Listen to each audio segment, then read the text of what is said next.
এমপিওভুক্ত শিক্ষক কর্মচারীদের বাড়ি ভাড়া ৫% বেশি বাড়ানো সম্ভব নয়, সাফ জানিয়ে দিয়েছেন শিক্ষা উপদেষ্টা অধ্যাপক সিআর আবরার।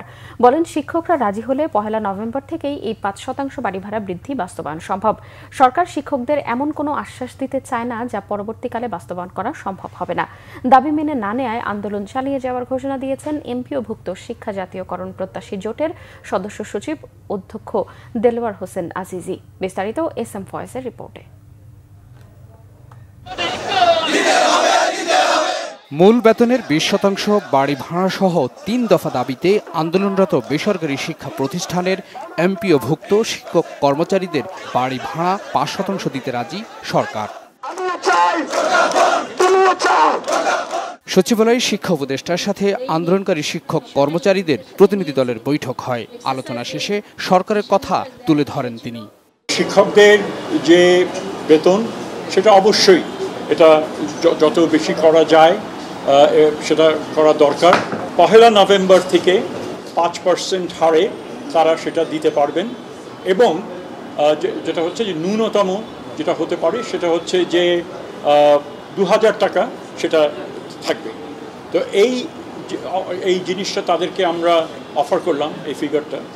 শিক্ষা উপদেষ্টার কথা মানছেন না শিক্ষক কর্মচারীরা। তাদের দাবি, এবছর 10% হারে বাড়ি ভাড়া এবং আগামী অর্থ বছরে আরও 10% হারে তা বাড়ানোর নিশ্চয়তা দিতে হবে। আপনাদের বাড়ি ভাড়া ৫% হারে বৃদ্ধি করা হবে। আর মেডিকেল ভাতার ব্যাপারে ওনারা কোনো বক্তব্য রাখেন নাই, আমাদের কর্মচারীদের উৎসব ভাতার ব্যাপারে কোনো বক্তব্য রাখেন নাই। আমি বলছি যে এটা কোনোভাবে সম্ভব না, আমার শিক্ষকরা এটা মানবে না। আপনারা যদি প্রস্তাব দেন, আমাদের পক্ষে শিক্ষকদেরকে কোনোভাবেই কনভিন্স করা সম্ভব হবে না। আপনারা যদি পারেন আয়সা আপনারা এটা কনভিন্স করতে পারেন, আমাদের কোনো আপত্তি নেই। ৩ দফা দাবি মানা না হলে ১ দফা দাবিতে তীব্র আন্দোলন করার হুঁশিয়ারি শিক্ষক কর্মচারীদের।